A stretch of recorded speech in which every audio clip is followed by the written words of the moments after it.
মহিলাদের রুকু দেওয়ার সময় যদি টাকনুর গিরা দেখা যায় তাহলে কি নামাজ হবে? রাতে কাপড় খোলা ছাদে নাড়া থাকলে সে কাপড়ে নামাজ হয় না, এটা কতটুকু সঠিক? স্বামীর সামনে টিপ লাগালে গুনাহ হবে কি? গোসলখানা ও টয়লেট একসাথে থাকলে ওযু করলে হবে কিনা? হায়েজ অবস্থায় কোরআন তেলাওয়াত শোনা ও জিকির পড়া কি যাবে? ওযু ছাড়া মোবাইলে কোরআন পড়া যাবে কিনা? ফজর, মাগরিব এবং এশার নামাজে সূরা উচ্চস্বরে না পড়লে নামাজ হবে কিনা? নামাজে সূরার কোনো আয়াত বাদ পড়ে গেলে কি নামাজ ভঙ্গ হয়ে যায়? এর জন্য কি সাউ সিজদা দিতে হবে? ধৈর্য বাড়ার উপায় কি? আমার ঠান্ডা লেগেছে, নাকের সর্দি অনেক সময় জামায় বা গায়ে লেগে যায়, এতে কি নাপাক হয়ে যাবে এবং নামাজ পড়া যাবে? আমার মাথায় সবসময় টেনশন কাজ করে, থেকে বাঁচার উপায় কি? নামাজরত অবস্থায় আজান কানে পৌঁছালে নামাজ পড়া যাবে নাকি সে অবস্থায় থেমে গিয়ে আজান শেষ হওয়ার পূরণে পড়তে হবে? মানুষ মারা যাওয়ার পর নাকি উপর থেকে আমরা যা করছি তা দেখতে পাই, কতটা সত্য জানাবেন। ওযু করার পর পানি বালতিতে সংরক্ষণ করে পরে টয়লেটে ব্যবহার করলে এটি গুনাহের কাজ হবে কিনা? আমরা যারা প্যান্ট পরি তাদের অনেকে প্রস্রাব করার সময় প্রস্রাবের শেষ ভাগে বসা থেকে উঠে দাঁড়াতে হয়, না হলে প্যান্ট নাপাক হয়ে যায়, এ সময় দাঁড়ালে কি গুনাহ হবে? আমি অনেকবার কোরআন শরীফ খতম করেছি কিন্তু সিজদার আয়াত পড়ার পর সিজদা দিতে ভুলে গেছি, এখন কিভাবে আগের সিজদাগুলো দিব? ওযুর পর ক্রিম লোশন ব্যবহার করলে নামাজ পড়া যাবে কিনা? মেয়েরা নামাজে কেরাত পড়ার সময় একটু উচ্চস্বরে তেলাওয়াত করলে কি নামাজের কোনো ক্ষতি হবে যদি বাসায় কেউ না থাকে? জুমার নামাজ আদায় করতে গেলে আগে যাওয়ার কারণে বসে থাকতে হয়, মাঝে মাঝে চোখ লেগে আসে, মানুষ বেশি হওয়ায় উঠতে পারে না, এর কারণ কি? এর কারণে ওযু ভেঙে যাবে? আরাফাত ফারজান আপনি লিখেছেন, স্বামীর সামনে টিপ লাগালে গুনাহ হবে কি? সৌন্দর্য বর্ধনের জন্য লাগাতে পারেন, কোনো অসুবিধা নেই, সেটি জায়েজ আছে। ফাইজুন্নেসা সুমনা আপনি লিখেছেন, হায়েজ অবস্থায় কোরআন তেলাওয়াত শোনা ও জিকির পড়া কি যাবে? জি, কোরআন তেলাওয়াত শুনতে পারেন মাসিক অবস্থায়, কোনো অসুবিধা নেই, আর জিকির আপনি করতে পারেন, তাতেও কোনো অসুবিধা নেই, মাসিক অবস্থায় করা যাবে। এমডি মুরাদ আপনি লিখেছেন, ওযু ছাড়া মোবাইলে কোরআন পড়া যাবে কিনা? যাবে, কোনো অসুবিধা নেই, এটা আমরা বিভিন্ন জায়গায় বারবার বলেছি আলহামদুলিল্লাহ। বাবু খান লিখেছেন, ফজর, মাগরিব এবং এশার নামাজে সূরা উচ্চস্বরে না পড়লে নামাজ হবে কিনা? ফজর, মাগরিব এবং এশার নামাজের সূরা আপনি যখন জামাতে পড়বেন তখন উচ্চস্বরে পড়া আবশ্যক, এবং একা একা যখন পড়বেন তখন উচ্চস্বরে বা আপনি আস্তে যে কোনো পড়তে পারেন। অতএব জামাতের সাথে পড়লে এটা উচ্চস্বরে পড়া আবশ্যক, যদি না পড়ে ইমাম সাহেব তাহলে সেক্ষেত্রে সিজদা দিতে হবে।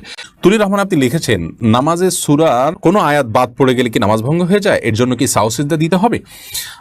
না, কোন একটা সূরা আপনি সূরা ফাতিহার পর তেলাওয়াত করছেন, মানে সূরা ফাতিহার পরের সূরা হিসাবে আপনি পড়ছেন, সেখানে একটা দুটো আয়াত যদি বাদ পড়ে যায় আপনার সিজদা দিতে হবে, এরকম নয়। তবে হ্যাঁ, যদি এমন জায়গা থেকে বাদ পড়ে যায় যে অর্থ অপূর্ণাঙ্গ থেকে যায় এবং অর্থের মধ্যে বিকৃতি চলে আসে, তাহলে সেক্ষেত্রে সেটা তো লাহানে জালি এবং এর কারণে সালাত ফাসেদ হয়ে যেতে পারে। বাট ধরুন আপনি একটা বড় আয়াত পড়েছেন, সেখানে আয়াতের পরে আপনার দাঁড়িয়ে আছে, ওয়াকফ আছে, তারপর আরেকটা আয়াত আছে, এটা বাদ দিয়ে আপনি পড়েছেন, তাতে নামাজের ক্ষতি হবে না, নামাজ হয়ে যাবে ইনশাআল্লাহ তাআলা। ধৈর্য বাড়ার উপায় কি? বোন সাদিয়া আক্তার সুস্মিতা আপনি লিখেছেন, ধৈর্য বাড়ার একটা উপায় হলো ধৈর্যশীল মানুষের সাথে থাকা। যারা খুব বেশি ধৈর্য ধারণ করতে পারে, মানুষগুলোর সাথে উঠা বসা করেন, তাদের সাথে চলাফেরা করেন, তাদের সাথে সময় কাটান, তাদের সান্নিধ্যে থাকেন, দেখবেন ইনশাআল্লাহ আপনার মধ্যে সবর এবং ধৈর্য আসবে। আর শেষে আল্লাহ তাআলার কাছে দোয়া করতে হয় যে আল্লাহ আপনি আমাকে সবর দান করেন, আমি যেন ধৈর্য ধারণ করতে পারি, আমি যেন সবর এখতিয়ার করতে পারি, সেজন্য আল্লাহ তাআলার কাছে বেশি থেকে বেশি আপনি দোয়া করবেন। যেমন একটা দোয়া আছে সূরা বাকারার 250 নম্বর আয়াতে আল্লাহ তাআলা বলেছেন, দোয়াটা শিখে দিয়েছেন, রব্বানা আফরিগ আলাইনা সবরা, হে আল্লাহ আপনি আমাদেরকে সবর যেন আমরা করতে পারি সেই তৌফিক আপনি দান করুন, ওয়াসাব্বিত আখতামানা, এবং আমাদের পাকে অটল রাখুন, অবিচল রাখুন। অতএব এই যে আফরিগ আলাইনা সবরা, এটি আপনি বিশেষ করে আল্লাহর কাছে পড়তে পারেন এবং দোয়া করতে পারেন। তরিকুল ইসলাম লিখেছেন, আমার ঠান্ডা লেগেছে, নাকের সর্দি অনেক সময় জামায় বা গায়ে লেগে যায়, এতে কি নাপাক হয়ে যাবে এবং নামাজ পড়া যাবে? নামাজ পড়া যাবে, এতে নাপাক হবে না, তবে চেষ্টা করে যদি অন্য কিছু দিয়ে এটাকে পরিষ্কার করার, লেগে গেলে নাপাক হবে না। সুরাত ইসলাম আপনি লিখেছেন, আমার মাথায় সবসময় টেনশন কাজ করে, থেকে বাঁচার উপায় কি? প্রথমত আপনার এটা যদি মানসিক রোগের পর্যায়ে থাকে তাহলে মানসিক ডাক্তার দেখান। দ্বিতীয়ত হলো আপনি ডিপ্রেশন থেকে বাঁচার জন্য কোরআনে কারিম তেলাওয়াত করতে পারেন, আল্লাহর সাথে একান্তে একটু কথা বলতে পারেন, আর কোনো দক্ষ আলিমের কাছে গিয়ে আপনি একটু কাউন্সেলিং গ্রহণ করতে পারেন, নসিহা গ্রহণ করতে পারেন। ইনশাআল্লাহ আশা করা যায় আল্লাহ আপনাকে হেফাজত করবেন। তারপর একটি দোয়া আছে বিশেষ করে, সেটি আপনি বেশি বেশি পড়বেন। নবী সাল্লাল্লাহু আলাইহি ওয়াসাল্লাম পড়তেন, আল্লাহু ইন্নী আউযু বিকা মিনাল আজজি ওয়াল কাসাল ওয়াল বুখলি ওয়াল জুবন ওয়া আউযু বিকা আল্লাহুম্মা ইন্নী আউযু বিকা মিনাল হাম্মি ওয়াল হাযান ওয়াল আজজি ওয়াল কাসাল। এর অর্থ হলো যে আল্লাহ আপনার কাছে আমি পেরেশানি এবং টেনশন থেকে মুক্তি চাই। তাহলে আশা করা যায় আপনি দুশ্চিন্তা মুক্ত হতে পারেন। এই দোয়া বিশেষ করে পড়বেন। আরজানা শিরিন ইসলাম আপনি লিখেছেন, নামাজরত অবস্থায় আজান কানে পৌঁছালে নামাজ পড়া যাবে নাকি সে অবস্থায় থেমে গিয়ে আজান শেষ হওয়ার পূরণে পড়তে হবে? কোনো অসুবিধা নেই, আজান চলাকালীন নামাজ অব্যাহত রাখা যাবে। আপনি সালাত শুরু করেছেন, নামাজের মধ্যে আছেন, এর মধ্যে আজান শুরু হয়ে গেছে, আপনার থামার দরকার নেই, আপনি নামাজ কন্টিনিউ করতে থাকবেন, মুয়াজ্জিন তার আজান অব্যাহত রাখবেন। ইউসুফ আহনাফ আপনি লিখেছেন, মানুষ মারা যাওয়ার পর নাকি উপর থেকে আমরা যা করছি তা দেখতে পাই, কতটা সত্য জানাবেন। সরি, কিছু বোধহয় মিস্টেক হয়েছে টাইপের মধ্যে। তো যাই হোক, আমরা যেটুকু বুঝতে পেরেছি, মানুষ মারা যাওয়ার পর তিনি তার আত্মীয় স্বজন যা যা করেন সব দেখতে পান, জানেন, ব্যাপারটা এরকম নয়। আল্লাহ তাআলা তাকে যতটুকু জানান তিনি ততটুকু জানেন। কোরআনে আল্লাহ তাআলা বলেছেন, ওমা আনতা বিমুসমি'মান ফিল কুবুর, যিনি কবর, যারা কবরবাসী আছেন আপনি চাইলে তাদেরকে আপনি যা খুশি যা শোনাতে পারবেন না, বরং আল্লাহ তাআলা যাকে ইচ্ছা তাকে শোনান, যাকে ইচ্ছা তাকে জানান, যতটুকু ইচ্ছা ততটুকু জানান। বিধায় তারা সব কিছু আমাদের অবজার্ভ করতে পারে, ব্যাপারটি এরকম নয়। জে এস সোহেল রানা আপনি জানতে চেয়েছেন, উজু করার পর পানি বালতিতে সংরক্ষণ করে পরে টয়লেটে ব্যবহার করলে এটি গুনাহের কাজ হবে কিনা? না, এর ফলে কোনো গুনাহ হবে না, কারণ টয়লেটে উজুর যে পানিটা ব্যবহৃত পানিটা এটা নাপাক হয়, মানে এটা নাপাক হয় না, আবার এটা অন্যকে পবিত্রও করতে পারে না। বিধায় এটা দিয়ে আমরা টয়লেটে ময়লা পরিষ্কার করার কাজ করতে পারি, টয়লেটের ফ্লোর পরিষ্কার করার কাজ করতে পারি, বা অন্য কোনো কাজ করতে পারি, এতে কোনো অসুবিধা নেই। অজুতে ব্যবহৃত হয়ে গেছে বিধায় পানিটা পবিত্র হয়ে গেছে, এটাকে যেখানে সেখানে ফেলানো যাবে না, ব্যাপারটা সেরকম নয়। ইডি অন্তর এই আইডি থেকে আপনি লিখেছেন, আমরা যারা প্যান্ট পরি তাদের অনেকে প্রস্রাব করার সময় প্রস্রাবের শেষ ভাগে বসা থেকে উঠে দাঁড়াতে হয়, না হলে প্যান্ট নাপাক হয়ে যায়, এ সময় দাঁড়ালে কি গুনাহ হবে? এরকম পোশাক পরাই উচিত নয় যে পোশাক পরে আসলে পেশাব বসে করতে, স্বাভাবিকভাবে করতে অসুবিধা হবে, সে পোশাক পরাই আমাদের জন্য উচিত নয়। কারণ দাঁড়িয়ে পেশাব করা আমাদের জন্য যেমন ক্ষতিকর, তেমনিভাবে এটি হাদিসের আলোকেও নিষিদ্ধ। নবী সাল্লাল্লাহু আলাইহি ওয়াসাল্লাম এটি করতেন না।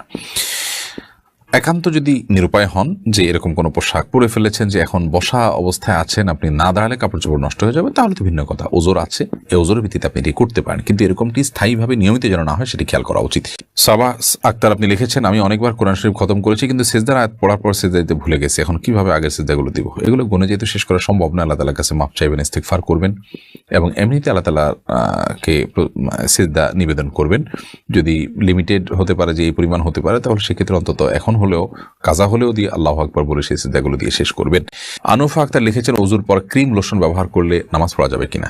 ওযুর পর আমরা যদি ক্রিম, লোশন, তেল ইত্যাদি ব্যবহার করি তাহলে আমাদের পবিত্রতার কোনো অসুবিধা হবে না এবং ওই ওযু দিয়ে সালাত আদায় করা যাবে। এটি আমাদের অনেক ভাই বোনের প্রশ্ন। অতএব আপনি সালাতের পর আপনার ত্বকে ক্রিম ব্যবহার করেছেন, এই ক্রিমটা তো আর নাপাক কিছু নেই, এখানে যদি নাপাক কিছু না থাকে তাহলে সেক্ষেত্রে এটি আমাদের ওযু ভঙ্গের কোনো কারণ নয়। এবং সেই সাথে আপনার তেল বা এ জাতীয় যত কিছুই হোক না কেন, এগুলো যদি আমরা ব্যবহার করি সেগুলো আমাদের ওযু ভঙ্গের কোনো কারণ নয়। ওযু করার পর যদি ওযু ভঙ্গ হয় এমন কোনো কিছু করেন তাহলে সেক্ষেত্রে সেটি আমাদের সালাত আদায়ের ক্ষেত্রে প্রতিবন্ধকতা তৈরি করবে, কারণ আমার ওযু চলে গেছে, নতুন করে আবার ওযু করতে হবে। আর এই আপনার লোশন ইত্যাদি এগুলো শরীরের মধ্যে কোনো আলাদা আবরণও তৈরি করে না যে পরবর্তীতে ওযুতে সমস্যা হবে, সেটাও আরেক মাসআলা যে আদৌ পরবর্তীতে আমার ওযু করলে সেখানে কোনো সমস্যা হবে কিনা। কিন্তু মৌলিকভাবে ক্রিম লোশন ব্যবহার করলে আমাদের ওযুতে কোনো অসুবিধা হবে না ইনশাআল্লাহ। তার আনোয়ারা বেগম আপনি লিখেছেন, মেয়েরা নামাজে কেরাত পড়ার সময় একটু উচ্চস্বরে তেলাওয়াত করলে কি নামাজের কোনো ক্ষতি হবে? যদি বাসায় কেউ না থাকে, রাতের নামাজ যদি হয়, বাসায় কেউ না থাকে, আশেপাশে মৃদু আওয়াজ হলো নিজে শুনলেন, তাতে কোনো অসুবিধা হবে না ইনশাআল্লাহ তাআলা। এরপরে রাগিবুর রহমান সাবিত আপনি লিখেছেন, মহিলাদের রুকু দেওয়ার সময় যদি টাকনুর গিরা দেখা যায় তাহলে কি নামাজ হবে? পুরো রুকু জুড়ে যদি এরকম হয় তাহলে সেটা সালাতের জন্য ক্ষতিকারক হবে। আর যদি হঠাৎ সামান্য একটু অংশ হয়তো এক ঝলক একটু সরে গিয়েছিল আবার তিনি ঠিক করে ফেলেছেন, তাতে অসুবিধা নেই, কারণ সালাতের মধ্যে টাকনু সহকারেই তাকে ঢেকে রাখতে হবে।